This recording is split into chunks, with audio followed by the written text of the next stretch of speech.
Educational creativity চ্যানেলে সকলকে স্বাগত। আপনারা জানেন যে ৩২,০০০ মামলা আজকে শুনানির দশম দিন ছিল। কোর্ট নম্বর ১১-তে ঠিক 2:12 শুনানি শুরু হয়। 2টোর সময় নির্ধারিত ছিল। আজ 3:30 পর্যন্ত শুনানি হওয়ার কথা ছিল, কারণ একজন সিনিয়র অ্যাডভোকেট ব্যারিস্টার ওনার অবিচুয়ারি ছিলেন, মারা গিয়েছিলেন, ওনার স্মরণ সভা ছিলেন, অবিচুয়ারি ছিলেন। তো সেই জন্য মামলাটি 3:30 পর্যন্ত শোনেন বিচারপতিদ্বয়। তো শিক্ষক শিক্ষিকাদের বলা এখনো শেষ হয়নি। আজকে শিক্ষক শিক্ষিকাদের পক্ষে বলেছেন অ্যাডভোকেট অব্রত মজুমদার স্যার। বলেছেন, তিনি খুবই ভালোই বলেছেন। আগামীকালও উনি আবার বলবেন, কিন্তু আগামীকাল ওনার শেষ হবে কি বলা যাচ্ছে না। এটা নিয়ে একটা সন্দেহ রয়েছে। তো বিষয়টা হলো, যে বিষয়গুলো উত্থাপন হলো আজ, অ্যাপটিটিউড টেস্টের গুরুত্বপূর্ণ পয়েন্টগুলো উত্থাপন হলো। কিছু ক্যান্ডিডেট যাদেরকে পরীক্ষা নেওয়া হয়েছে, এক্সামাইন করা হয়েছে, তাদের মধ্যে অনেকে ভেরিফিকেশনে বাদ গেছে, ইন্টারভিউ প্রসেসিংয়ে আসতেই পারেনি। এরকম একাধিক কারণ আমি আপনাদেরকে বলবো, বিস্তারিত বিষয়। আর যে বিষয়টি এসছে, যে জাস্টিস হিরণময় ভট্টাচার্য এবং অরিজিৎ ব্যানার্জির একটি অর্ডারকে কেন্দ্র করে একটা বিষয় এসছে, সেখানে রেস জুডিকেটের ব্যাপার এসছে। তাছাড়া ট্রেন্ড বা নন ট্রেনের একটি বিষয় রয়েছে টোটাল প্রসেসিংয়ে। এবং বিভিন্ন জেলা থেকে যে ইন্টারভিউতে ডাকা হয়েছিল, সেই সমস্ত জেলা থেকে মানে পিটিশনারদেরও ডাকা হয়েছিল। কোনো কোনো জেলায় পিটিশনারদের ডাকা হয়েছিল যে জেলা থেকে, সেখানে কোনো ইন্টারভিউয়ারদের ডাকা হয়নি। এই সমস্ত বিষয়ই মূলত আজ ছিল। তো আমি বিষয়টা আপনাদেরকে প্রথম থেকে শেষ পর্যন্ত বলবো। তো প্রথম থেকেই মামলা শুরুর আগে আপনারা দেখেছিলেন কোনো একজন অন্য একটা মামলা মেনশন করতে এসেছিলেন। তো প্রথমেই সিনিয়র অ্যাডভোকেট অব্রত মজুমদার বাবু বলেছিলেন যে 17ই জানুয়ারি 2023, যেটি 421 পেজে আমার দেওয়া আছে, জাস্টিস বলেছিলেন সিঙ্গেল জাজ, নো অ্যাপটিটিউড টেস্ট, কোনো অ্যাপটিটিউড টেস্ট হয়নি, 7 পিটিশনার বলেন। আবার 24শে জানুয়ারি 19 জন পিটিশনারকে এক্সামাইন করা হয়। এই হচ্ছে বিষয়। তো কেউ বলেননি যে অ্যাপটিটিউড টেস্ট হয়েছে, তারা এই 139 জনের মধ্যে। তো এখানে একটা প্রশ্ন, যাদের চাকরি বাতিল করছে তাদেরকে ডাকা হয়নি। এরপরে প্রেসিডেন্ট অফ বোর্ডকে অ্যাপটিটিউড টেস্ট সম্পর্কে জানতে বলা হয়। তো যাই হোক, অ্যাপটিটিউড টেস্টের ডিটেলস বা ইন্টারভিউয়ারদের ডিটেলস দিতে বলা হয়। সেই মতো খাম বন্ধ একটি খাম, মানে সিল করা একটি খামে করে হুগলি, হাওড়া, উত্তর দিনাজপুর, মুর্শিদাবাদ, কোচবিহারের ছোট ছোট কয়েকটি খাম জমা দেওয়া হয়। সেই খামগুলো একত্রিত করে বড় খামে দেওয়া হয়। সেটা এখনো পর্যন্ত ডিসক্লোজ করা হয়নি। এই 31 জনের মধ্যে যারা ইন্টারভিউতে ডাকা হয়েছিল, তার মধ্যে 11 জন বলেছেন যে অ্যাপটিটিউড টেস্ট হয়নি। তো এখানে কয়েকজনের নাম উঠে এসেছিলেন, জিৎ সরকার, নিমাই ঘোষ, দীপক চৌধুরী, ইত্যাদি ইত্যাদি নাম উঠে এসেছিলেন। কিন্তু হাওড়ার ক্ষেত্রে খুব গুরুত্বপূর্ণ একটি পয়েন্ট তুলে ধরলেন। মজাটা এখানে শুনুন। 24শে জানুয়ারি হাওড়া ক্যান্ডিডেট ডাকা হয়েছিল, তার মধ্যে অন্যতম একটি ক্যান্ডিডেট সালিম আলী, আমরা পরিবেশবিদ্যায় যার নাম পড়েছি, সালিম আলী, তিনি ভেরিফিকেশন প্রসেস থেকেই রিজেক্টেড হয়ে গেছে। তিনি এই মামলায় রয়েছেন, সে ইন্টারভিউতে পার্টিসিপেটই করতে পারেননি। এরকম একটি সমস্যা তুলে ধরেন। আজকে এই মামলার সবচেয়ে বড় ভাইটাল পয়েন্ট, এই যে পিটিশনার কতটা ফেক, সেটা বলছে রেস জুডিকেট ধরা পড়েছে। রেস জুডিকেটটা খুবই ভাইটাল জিনিস, আপনাদেরকে আমি বলবো, সেটা খুবই ভাইটাল জিনিস।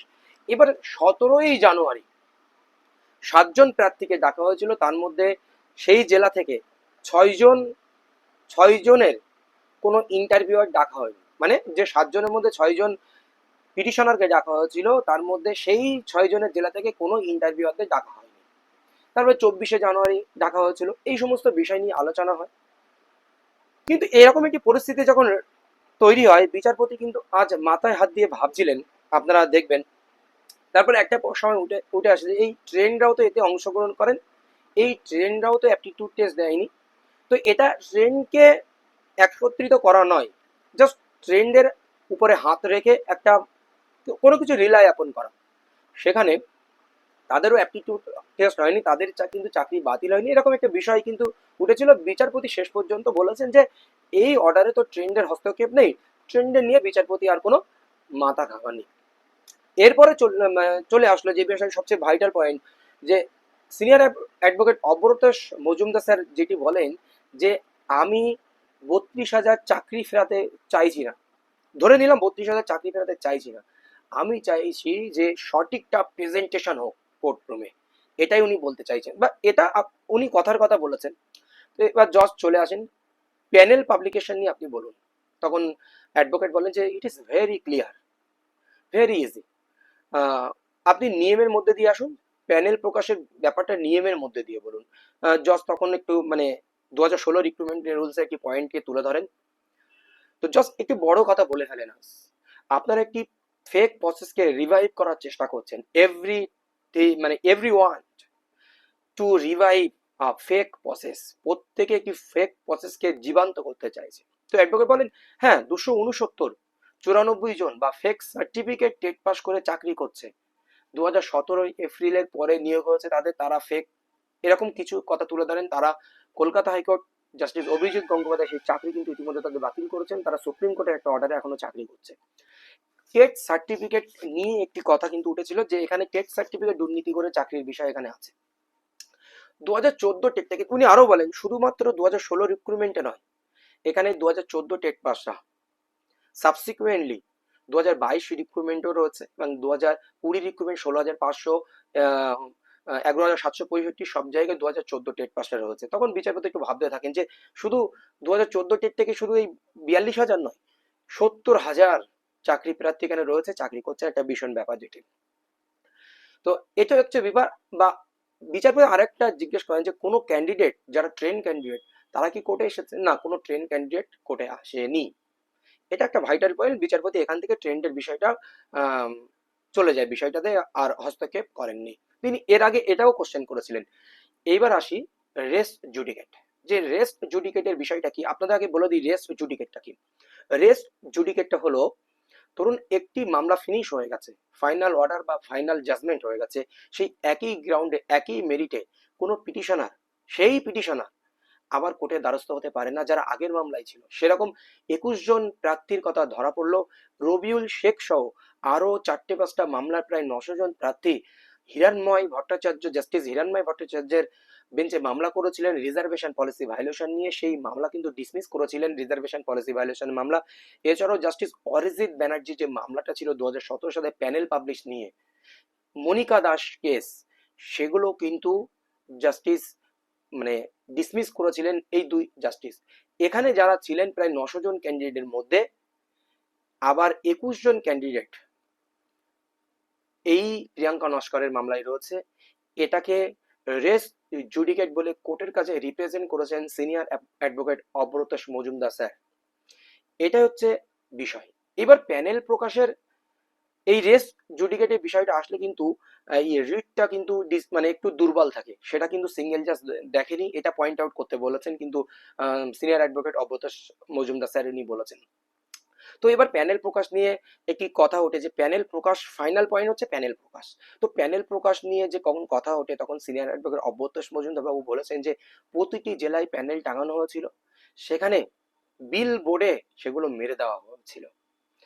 তো জজ বলেছেন প্রভিশন অনুযায়ী এটা কি করা হয়েছিল, তখন অব্রত মজুমদার বাবু বলেন যে শুধুমাত্র রুল 12 যদি আমরা দেখি, সেই রুল 12 অনুযায়ী কিন্তু সমস্ত কাজটি কিন্তু এখানে সম্পন্ন করা হয়েছে। রুল 2 মানে 12-এ, রুলস 12-এ বিস্তারিত কিছু বলা নেই যে প্যানেল পাবলিশ করতে হবে বোর্ডের দ্বারা, কিন্তু বোর্ড কারা, West Bengal board of primary education না, এটা ডিস্ট্রিক্ট ওয়াইজ প্যানেল প্রকাশিত হয়েছে, ডিস্ট্রিক্ট ওয়াইজ রিক্রুটমেন্ট। এই রিক্রুটমেন্টের প্যানেল প্রকাশের দায়বদ্ধতা শুধুমাত্র রয়েছে ডিপিএসসি চেয়ারম্যান, মানে অ্যাপয়েন্টমেন্ট ইস্যু করেছেন। তাহলে ডিপিএসসি চেয়ারম্যান সে তো তার বিল বোর্ডে প্রত্যেকটি ডিপিএসসি তে প্যানেল প্রকাশিত করেছে, এর চেয়ে উদাহরণ আর কি হতে পারে। এটা কিন্তু সিনিয়র অ্যাডভোকেট অব্রত বাবু মজুমদার বলেছেন, আমরা মানে শুনতে দেখেছি।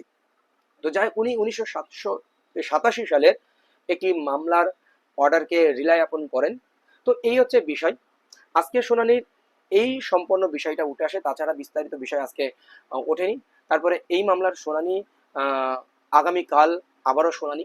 তো এখানে সিনিয়র অ্যাডভোকেট অব্রত মজুমদার বাবু বলছিলেন যে কাল একটু সমস্যা হতে পারে, আগামীকাল বিভিন্ন সমস্যার মুখোমুখি হতে পারি, আসতে পারবো কি না পারবো না। তখন জজ বলছিলেন তাহলে স্যাটারডে 10:30, শনিবারে 10:30-এ আসুন। তো তখন উনি আস্তে আস্তে বললেন না আপনি যদি উপদেশ দেন আমি অবশ্যই আসবো, তিনি একটু বিতর্ক হয় এটা ওটা। তো শেষ পর্যন্ত আগামীকাল আবার মামলাটি শুনবেন বিচারপতি দ্বয়। এ হচ্ছে বিষয়। তো আজকের শুনানি দেখে কি মনে হলো? আজকে শুনানি থেকে যেটি মনে হলো যে বিচারপতি আজকে প্রথম দিকে মাথা ঘামালেন, তার শেষের দিকে কিছু প্রশ্ন করলেন, ট্রেন্ডের নিয়ে কিছু প্রশ্ন করলেন, প্যানেল পাবলিকেশন নিয়ে কোনো প্রশ্ন করলেন। যে প্রশ্নটা করলেন যে সবাই একটি ফেক প্রসেসকে রিভাইভ করার চেষ্টা করছে, এটা তিনি প্রশ্ন করেছেন। কিন্তু আজ অব্রতোষ বাবু প্রত্যেকটা পয়েন্টের সঠিক উত্তর দিতে পেরেছেন বলে মনে হলো। এতদিন যা শুনানি হচ্ছে সেই শুনানির চেয়ে আজকের শুনানিটা অনেকটাই গুরুত্বপূর্ণ ছিল। কিছু টেকনিক্যাল পয়েন্টগুলো, এই প্রত্যেকটা পয়েন্ট কিন্তু মানে সিনিয়র অ্যাডভোকেট অব্রতোষ বাবু মজুমদার খুব সুন্দর করে তুলে ধরেছেন। প্রথম দিকে যে পয়েন্ট অ্যাপটিটিউড টেস্ট, যে যে ক্যান্ডিডেট রিক্রুটমেন্ট প্রসেসেই অংশগ্রহণ করতে পারেনি, সিলেকশন প্রসেসে বা ইন্টারভিউ দিতে পারেনি, সে এখানে রিট পিটিশনার রয়েছে, বা ইন্টারভিউদের যেখানে ডাকা হয়েছিল বা পিটিশনারদের ডাকা হয়েছিল সেখানে ডিসক্রিপেন্সি রয়েছে। আর যে জায়গাটা উনি তুলে ধরেছেন রেস জুডিকেট, যেটি সিঙ্গেল জাজ দেখেননি, এই সমস্ত বিষয় কিন্তু খুব ভাইটাল। এগুলো কিন্তু শিক্ষক শিক্ষিকাদের পক্ষেই বলা যেতে পারে। যারা কেস নিয়ে স্টাডি করেন তারা এটাই বলবেন যে এইগুলো কিন্তু শিক্ষক শিক্ষিকাদের পক্ষে। অবশ্যই একাধিক জিনিস শিক্ষক শিক্ষিকাদের বিপক্ষে থাকবে, মানে একটা মামলার ক্ষেত্রে শিক্ষক শিক্ষিকাদের বিপক্ষে অবশ্যই থাকবেন কিছু, পক্ষেও কিছু থাকবেন অবশ্যই। আজকে পজিটিভ গুলো উঠে এসেছে, আর এটার উপরে ভিত্তি করে প্যানেলটি বেঁচে যাওয়ার সম্ভাবনা চরম রয়েছে। ধন্যবাদ। কিন্তু একটা জিনিস, যারা বঞ্চিত রয়েছে তাদের চাকরি হোক, এটা আমরা বারবার বলবো। আর যারা যোগ্য চাকরি, যারা টেন্টেড নয়, আজকে মানে টেন্টেড আর নন টেন্টেড এর কথাটা কিন্তু তুলে ধরেছেন। টেন্টেড এখানে কোনো প্রমাণিত হয়নি। অব্রতোষ মজুমদার বাবু বলেছিলেন অ্যাডভোকেট, আমরা সেটাও শুনতেও দেখেছি। টেন্টেড আর নন টেন্টেড এই ভাষাটি কিন্তু আমরা এসএসসি 26 সালে থেকেই পেয়েছি। তো উনি সেই কথাটি তুলে ধরেছিলেন। ধন্যবাদ। আজকের মতো আবার আগামীকাল বিস্তারিত